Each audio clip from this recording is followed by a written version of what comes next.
Praise the lord. అందరికీ మన ప్రభు క్రీస్తు నామములో వందనములు, శుభములు. అప్పుడైన శబ్దము భూమిని చలింపజేసును, కానీ ఇప్పుడు నేను ఇంకొకసారి భూమిని మాత్రమే కాక ఆకాశం కూడా కంపింపచేతును అని మాట ఇచ్చున్నాడు. God is going to shake everything. ప్రస్తుతం మనం ప్రపంచ పరిస్థితులు చూస్తూ ఉన్నప్పుడు ప్రపంచములోని దేశములు, ప్రభుత్వాలు, ఇటు మిడిల్ ఈస్ట్, యూరప్, ఏషియా అన్ని చోట్ల ప్రకంపనలు జరుగుతూ ఉన్నాయి, కంపిస్తూ ఉన్నాయి, షేక్ చేయబడుతూ ఉన్నాయి. ప్రత్యేకముగా ఈ మార్చ్ 13-14 తారీఖులు విశేషముగా ప్రత్యేకముగా ప్రవచనానికి దగ్గరగా కనపడుతూ ఉన్నాయి. ఈ మార్చ్ 14 ఉత్తర అమెరికా దేశం యునైటెడ్ స్టేట్స్, అక్కడ చంద్రగ్రహణం, లూనార్ ఎక్లిప్స్. ఊరికే చంద్రగ్రహణమే కాదు, బ్లడ్ మూన్, రక్తవర్ణము చంద్రబింబముగా కనబడుతూ ఉన్నది. ఈ రక్తవర్ణము మనకి యోవేలు పుస్తకం 2:20 మనం చూస్తూ ఉంటాం. ప్రభు ప్రత్యక్షమగు ఆ మహాదినం రాకముందు సూర్యుడు చీకటిగాను, చంద్రుడు రక్తవర్ణం. మొత్తానికి ఈ సెలెస్టియల్ ఆకాశములో సూర్యచంద్రులు ఒక సూచనగా మనకి కనపడుతూ ఉన్నారు. ప్రభు రాకడికి సూర్యుడు నలుపు అవటం, బహుశా గ్రహణమా, ఆరిపోవటమా, అది చంద్రుడు రక్తవర్ణం. బ్లడ్ మూన్ 2014లో కూడా టెట్రా బ్లడ్ మూన్స్ వచ్చాయి. ఇప్పుడు బ్లడ్ మూన్ అనేది కనపడుతూ ఉంది. ఇది దేనికి సంకేతం? Signifying what? ప్రవచనానికి, ప్రాఫెసీకి మనం ఎలా తీసుకుంటాం? ఆదికాండం 1:14లో సూర్యచంద్రులను దేవుడు సూచనలు, దిన సంవత్సరములు గుర్తించడానికి, చూపించడానికి మనకు అనుగ్రహించబడ్డాయి. సూచనలు అనగా మొయీద్, అవి మనకి అపాయింట్ చేయబడ్డాయి. సూచనలు మనకి ఏవో అవి సిగ్నిఫై, సైన్స్ చూపెడుతూ ఉన్నాయి, పాయింట్ చేస్తూ ఉన్నాయి అనేది మనం తెలుసుకుంటే, ఈ లూనార్ ఎక్లిప్స్ చంద్రగ్రహణం సహజంగా వస్తూ పోతూ ఉంటుంది. అయితే బ్లడ్ మూన్గా కనిపించినప్పుడు, లూనార్ బ్లడ్ మూన్ రక్తవర్ణంతో, అవి ఇస్రాయేల్కి ఏదో సంకేతం. అది జరుగుతున్నప్పుడల్లా ఏదో యుద్ధమో, రక్తపాతం ఇజ్రాయెల్లో జరుగుతున్నట్టు చరిత్రలో కనబడుతూ ఉంది. ఇది మనం ఆలోచిస్తే, ఇజ్రాయెల్ పరిస్థితులు మనం చూస్తే ఎలా ఉన్నది? గాజా యుద్ధము ఇంకా ముగియలేదు. కాల్పుల విరమణ తర్వాత హాస్టేజెస్, బందీలను విడిపించటం, ఇవి ఇంకా కూడా ఒక కొలిక్కి రాలేదు. ఇంకా ముందుకు అవి పోస్ట్పోన్, వాయిదాలు చేయబడుతూనే ఉన్నవి. మరొక ప్రక్క ఈ మార్చ్ 13 ఒక ప్రత్యేకమైన దినంగా కూడా కనపడుతూ ఉంది. పోప్ ఫ్రాన్సిస్ 3వ వారం హాస్పిటల్లో ఉన్నాడు. అతను పోప్ ఈ వాటికన్ సిటీలో ఈ పొంతిఫ్ ఆఫీస్ పోప్గా నియామకం జరిగి సరిగ్గా 12 సంవత్సరాలు ముగుస్తూ ఉంది. 2013 మార్చి 13లో అతని యానివర్సరీ హాస్పిటల్లో జరుపుకున్నాడు. 12 సంవత్సరములు. 12 దేనికి గుర్తు, సంకేతం? బైబిల్లో 12.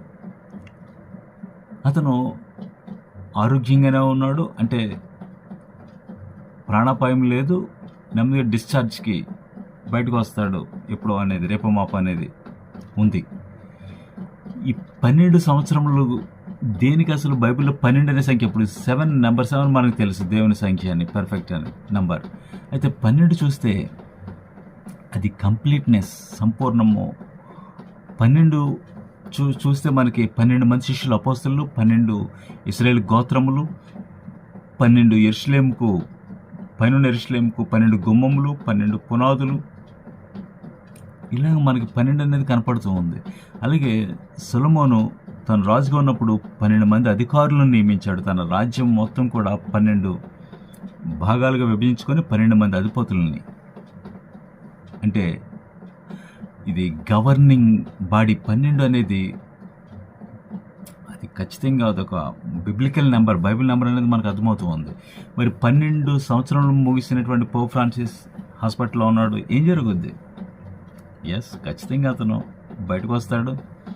ఇది ఒక మలుపుగా మారుతూ ఉంది. అతను ఏ విధంగా ఎఫెక్ట్ చేయబోతాడు ప్రస్తుత ప్రపంచ మతములను, ఇటు ప్రభు రాకడకు ఏ విధంగా అతను మార్గాలను ప్రిపేర్ చేయబోతాడు అనేది మనం అవి ప్రారంభంగా ఆపుతున్నాయి. కంప్లీట్నెస్ 12, అతను వచ్చి 12 సంవత్సరాలు ముగిసిపోతూ ఉంది.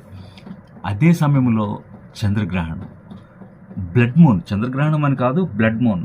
అయితే మరొకటి, ఇజ్రాయెల్లో మార్చి 14 పూరీము పండుగ. ఎస్తేరు పుస్తకంలో మనకి హామాను యూదులను, మొర్దెకైను అందరిని సంహరించడానికి అతను ప్లాన్ చేసుకున్నప్పుడు దేవుడు ఆశ్చర్యంగా అద్భుతంగా ఎలా విడిపించాడో, ఆ తర్వాత పూరీం పండుగ, వాళ్ళు పూరీం మనకి చీటీల పండుగ, లాట్స్ ఫెస్టివల్, అది కూడా మార్చి 14.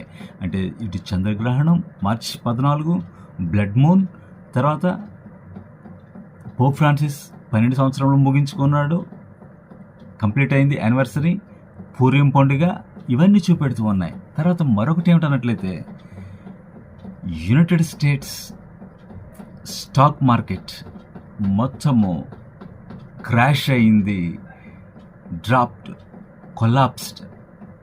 స్టాక్ మార్కెట్ మొత్తం ఎంత $1.75 ట్రిలియన్ లాస్ట్ అయ్యిందని న్యూస్ వచ్చింది, వాల్ స్ట్రీట్ జర్నల్. అలాగే ఇండియాలో కూడా ఇవి పతనానికి వెళ్ళింది, సెన్సెక్స్, ఇవన్నీ కూడా షేర్లు. కారణం ఏమిటి?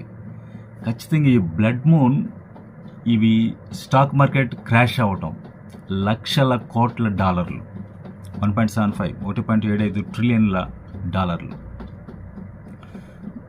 ఇది ఖచ్చితంగా ఏదో మనకి చూపెడుతూ ఉన్నది. ప్రియమైన దేవుని బిడ్డలారా, ప్రాఫెసీ స్టడీ చేస్తున్న నేను, నా అంతరంగం కూడా ఏదో చూపెడుతూ ఉంది. దేవుడు ఏదో చేయడానికి, దేవుని రాకడ ప్రవచనానికి ఒకటి ఓపెన్ కాబోతూ ఉన్నది అనేది అర్థమవుతూ ఉంది. మరొకటి మీ దృష్టికి నేను తీసుకొస్తాను. డొనాల్డ్ ట్రంప్ ఆఫీసులోకి వచ్చిన తర్వాత అతను పనులు చూస్తే చాలా వేగవంతంగా ఉన్నవి. జనవరి 20 నుంచి కూడా. ఒకటి, యుక్రెయిన్, రష్యా, అక్కడ కాల్పుల విరమణ, శాంతి ఒప్పందం చేయాలని అతను ప్రయత్నిస్తూ ఉన్నాడు. నిన్నటి దినమున బుధవారం ఒక టీంను రష్యా పంపించాడు యుఎస్ నుంచి. వాళ్ళు కాల్పుల విరమణ గురించి మాట్లాడారు, అయితే రష్యా అంగీకరించలేదు. అది ఇప్పుడు బ్రేకింగ్ న్యూస్, రష్యా అంగీకరించలేదు. తర్వాత మరొకటి, అతను టారిఫ్స్ అనగా సుంకము, విదేశీయులు ఎవరైతే వస్తువులు అమ్మకాలు చేస్తున్నారో యునైటెడ్ స్టేట్స్లో, ఇటు యూరప్ మార్కెట్, తర్వాత కెనడా, చైనా, అలాగే ఇండియా, ఎవరైతే యుఎస్లో అమ్మకాలు జరుపుతూ ఉన్నారో వస్తువులను, ఈ వాణిజ్యము, ట్రేడ్, వాటికి సుంకములు బాగా పెంచుతానని అతను చెప్పేశాడు. టారిఫ్స్. ఇది వెంటనే యూరప్లో సంక్షోభం వచ్చేసింది, రిసెషన్. కెనడా, ప్రపంచ దేశాలు ఇటు వాళ్ళు కూడా హెచ్చరికలు ఇచ్చారు, నీవు పెంచితే నీ వస్తువులకి మేము పెంచుతాం మా దేశాల్లో అని. ఆర్థిక సంక్షోభం చూడండి. అంటే ఈ మార్చ్ 13, 14 ఈ రోజులు మనం తీసుకుంటే ప్రపంచములో ఒక సిగ్నిఫికెంట్గా, ఒక సూచనప్రాయంగా ఇదేదో కనపడుతూ ఉన్నది. ఈ బ్లడ్ మూన్, ఈ పోప్ ఫ్రాన్సిస్ 12 సంవత్సరాలు ముగించుకోవటం, తర్వాత ఈ స్టాక్ మార్కెట్లు కొలాప్స్ అవ్వటం, ఇవన్నీ చూస్తూ ఉన్నప్పుడు ఈ సుంకములు పెంచడం, తారీఫ్లు డొనాల్డ్ ట్రంప్ చేస్తూ ఉన్నాడు కదా. అయితే దానియేలు పుస్తకం ఒక ప్రవచనం నాకు గుర్తొస్తూ ఉంది. 11వ అధ్యాయము 20వ వచనంలో, అతనికి మారుగా మరొకటి లేచి ఘనమైన రాజ్యం ద్వారా పన్ను పుచ్చుకుని వారిని లేపును, కొన్ని దినములైన పిమ్మట అతడు నాశనమగును, కానీ ఈ నాశనం ఆగ్రహంలో యుద్ధంలో కలగదు. ఘనమైన రాజ్యం ద్వారా పన్నులు, ట్యాక్సెస్ అండ్ టారిఫ్స్, ఇవే అర్థం. ఏ ఘనమైన రాజ్యం? బహుశా ఐక్యరాజ్య సమితి నుంచా? యునైటెడ్ స్టేట్స్ కూడా ఘనమైన రాజ్యమే. పన్నులు వసూలు చేయటం, ఆ ప్రభావము ఒక దేశం కాదు, యునైటెడ్ స్టేట్స్లో పడింది, ప్రపంచవ్యాప్తంగా ఉంటుంది. అయితే అతని తర్వాత అతనికి బదులుగా నీచుడొకడు వచ్చును, ఎ వైల్డ్ పర్సన్. అతనికి రాజగంత నీరు కానీ నమ్మదకాలం అతడు వచ్చి ఇసుకపు మాటల చేత రాజ్యమును అపహరించను. The Antichrist. ప్రపంచంలో జరుగుతున్నటువంటి టారిఫ్స్ అండ్ ట్యాక్సెస్, ఈ పన్నులు, సుంకములు, ఇది ప్రపంచ దేశములను ఏ విధంగా ప్రభావితం, ఎఫెక్ట్ చేయబోతూ ఉన్నది. డొనాల్డ్ ట్రంప్ చేస్తున్నటువంటి నిర్ణయంలో బ్లడ్ మూన్ దేని చూపెడుతూ ఉంది. దీని తదుపరి ఏదో జరగాల్సినటువంటి మార్పులు వేగవంతం కాబోతూ ఉన్నాయి. ఇజ్రాయెల్లో యుద్ధం జరగబోతూ ఉన్నది. చూడాల్సిందే, మనం వేచి చూడాల్సిందే. దేని బిడ్డలారా, అలాగే దానియేలు పుస్తకం 12వ అధ్యాయము 3వ వచనంలో 4వ వచనం, దానియేలు నీవు ఈ మాటలను మరుగు చేసి అంత్యకాలం వరకు ఈ గ్రంథమును ముద్రింపు. చాలామంది నలుదిశలో సంచరించినందుకు తెలివి అధికమగునని నాతో మాట్లాడుచున్నవాడు చెప్పాను. అంటే అంత్య దినములలో దానియేలు పుస్తకం తెలివి అధికమగును, నాలెడ్జ్ షల్ ఇంక్రీజ్ అన్నప్పుడు to and fro running people, ఫ్రాంటిక్ running. ఫ్రాంటిక్ అనే పదము marked by fast and nervous. Anxiety, ఒత్తిడి, బాధతో, ఆందోళనలతో, నెర్వస్గా జనము తిరుగుతూ ఉంటారు. ఒక సిస్టంలోనికి వెళ్ళిపోతూ ఉన్నారు. దానియేలు ప్రవక్తకి వ్రాస్తూ గబ్రియేలు, ఇవి నీవు వినడానికి, మెసేజ్ ట్రాన్స్లేషన్ ఇలా ఉంటుంది, నీవు వినడానికి నీ చెవుల కోసమే. అయితే ఇవి ఇంటరిమ్ టైం, అంటే అసలైంది, శాశ్వతమైనది రాజ్యం రాబోతూ ఉన్నది, దానికి ముందు ఇవి చోటు చేసుకుంటాయని అర్థం అన్నమాట. ఇంటరిమ్గా ఇవి జరగబోతూ ఉన్నాయి. అయితే ఇవి అంత్యకాలంలో ఓపెన్ అవుతాయి. ఇది ఇప్పటికైతే నీ చెవులు వినడానికే. చూడండి, దానియేలు పుస్తకం వ్రాసినటువంటి కాలము, పరిస్థితులు మనం వెనక్కి వెళ్ళి చూస్తే దాదాపుగా 2600 సంవత్సరాల క్రితం వ్రాసినటువంటి పుస్తకంలో అక్కడ మూయబడింది, ముద్ర చేయబడింది, సీల్ చేయబడింది. అక్కడ ఇప్పుడు ఓపెన్ అవుతూ ఉంది. మన కాలంలో తెలివి అధికమగును. చూడండి, వరల్డ్ సిస్టమ్, ఇంటర్నెట్, ఈ ఫాస్ట్గా ఉండటం, కాలము, వేగము, ఇవన్నీ ఫాస్ట్గా, స్విఫ్ట్గా, స్పీడ్గా మూవ్ అవటం మాత్రమే కాదు, మనిషి ఈజీ లైఫ్ కోసం వచ్చేసాడు. అంతా కూడా డోర్ డెలివరీ, అంతా కూడా అరిచేతుల ప్రపంచం అంటున్నారు. అసలు అతను కూర్చుని ఆర్డర్స్ ఇస్తున్నాడు. అన్నీ కూడా చాలా వేగంగా జరుగుతూ ఉన్నాయి. ఇవి ఆలోచించాలి మనం. ఆ దానియేలు ప్రవక్తకి గబ్రియేలు చెప్పిన కాలంలో మనం ఉన్నాం. ప్రియమైన దేవుని బిడ్డలారా, నేను మిమ్మల్ని మరొకసారి హెచ్చరిక చేస్తూ ఉన్నాను. జరుగుతున్నటువంటి ప్రపంచ పరిణామములు ఒక్కొక్కటి చూస్తే ప్రభు రాకడ, ప్రభు యేసుక్రీస్తు సంఘం కోసం ఆయన రావడానికి అంత సుగమనం అవుతూ ఉంది. ఇది ఆలోచిస్తున్నప్పుడు ప్రత్యేకంగా మిమ్మల్ని నేను ప్రశ్నిస్తూ ఉన్నాను. నీవు తిరిగి జన్మించబడ్డావా? రక్షణ పొందావా? ఎస్, రక్షింపబడ్డానని చెప్తే once saved is not always saved. ఈ ప్రాస్పరిటీ, అలాగే హైపర్ గ్రేస్, వీటి ద్వారా వచ్చినవి. ఒకసారి నువ్వు రక్షింపబడితే అంతే, పాపాలు క్షమించడం లేదు. అలాగైతే ప్రతివాడు తన సిలువను ఎత్తుకుని నడవాలని ఎందుకు చెప్పాడు? పౌలు ఎందుకు చెప్పాడు? దినదినం చనిపోతున్నానని, నా శరీరం నలగొట్టుకుంటున్నానని. కాబట్టి అనుదినం మన సిలువను ఎత్తుకుని నడవాలి, మనల్ని మనం ఉపేక్షించుకోవాలి. ఇది ఒకటి. ఎందుకంటే రక్షణ పొందేవారు కొద్దిమంది అయినా ఇరుకు ద్వారమును ప్రవేశించాలని ప్రభు చెప్తూ ఉన్నాడు. Strive to enter into narrow gate. మనం పోరాటంతో చేయాల్సి ఉన్నది, భయంతో, వణుకుతో రక్షణను కొనసాగించాల్సి ఉన్నది. అలాగే నీవు రక్షింపబడితే ప్రభు బల ఆరాధనలో పాలు పొందాలి. లార్డ్స్ టేబుల్ మనకంటే శ్రేష్టమైన అంత్యదినము లేపబడదాం. అలాగే నీ కుటుంబంలో ఇంకెవరు రక్షణ పొందలేదు. నీ బిడ్డలు మారుమనసు బాప్తిసానికి వచ్చారా? భయభక్తులతో ఉన్నారా? వాళ్ళ సమయం గడుపుతున్నది మొబైల్స్తోనా, లేక కనీసం బైబిల్ చదువుతున్నారా? లేఖనములు, బైబిల్ అంటే ఇంకా ఆది కాండము, కీర్తనల పుస్తకం, ఇవేనా? ప్రవచన పుస్తకాలు ఉన్నాయి. మరి వాటి సంగతి ఏమిటి? దానియేలు ప్రకటన గ్రంథం, యెహెజ్కేలు చెప్పిన ప్రవచనాలు, ఇర్మియా ప్రవచనం, దానియేలు 70 వారం, ఇవి కూడా మనం స్టడీ చేయాలి. నీ చర్చెస్లో ఇవి బోధిస్తున్నారా? కాలం వచ్చేసింది. ఇంకా ఫౌండేషనల్ ట్రూతే కాదు, ఫినిషింగ్ వర్క్. చూడండి, ఫినిషింగ్ వర్క్ గురించి మనం మాట్లాడాలి. సంఘము కొనుపోటుకని వస్తూ ఉన్నాడు. సంఘం ఆయన ఇల్లు, చర్చ్ గృహప్రవేశం కాబోతుంది. ప్రభు రాబోతూ ఉన్నాడు. అలాగే నీ కుటుంబం రక్షణ పడితే నీ బంధువులు, అలాగే నీవు రక్షణ పొంది ప్రిపేర్గా నీవు నడుము కట్టుని దీపములు వెలుగుతూ ఉంటే సమాచారం ఇతరులకి చేరవే. సమాచారం, యేసుక్రీస్తు రాకడ సమాచారం. ప్రియమైన దేవుని బిడ్డలారా, ఇది వింటూ ఉన్నప్పుడు ఇతరులకు మనం చెప్పాల్సింది ఏమిటి? అత్యుత్తమైనది ఏమిటి?